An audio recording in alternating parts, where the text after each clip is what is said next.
Store is a major source of the company's revenue, as every time an iPhone user subscribes to a service through Apple's billing platform, it skims up to 30% top of each charge. So a service that might be $10 when you subscribe on the website becomes $13 when you subscribe on the App Store.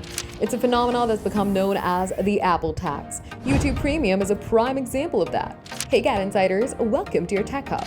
Some users can swap existing music subscriptions for YouTube Premium, but it's not the case on the App Store. If you subscribe through the YouTube website, the monthly subscription cost for an individual is $16. However, on App Store, the price becomes $21 a month. And that's $5 leaving your wallet each month for no reason other than helping Google to cover Apple's tolls.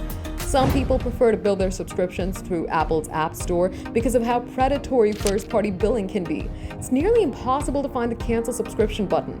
Then you're made to go with 3 confirmation screens, presented with a special one-time only discount offer, and then made to fill out a survey explaining why you want to cancel. There may be situations where paying an Apple tax on your subscriptions is worth a few extra dollars for the peace of mind that comes with the ability to cancel them in just a few taps on your smartphone. Even so, it's worth saving money where you can. Thankfully, YouTube Premium makes it reasonably easy to cut off a subscription on its own billing platform. Canceling is a straightforward process, and Google won't give you a hard time on your decision to stop giving it money.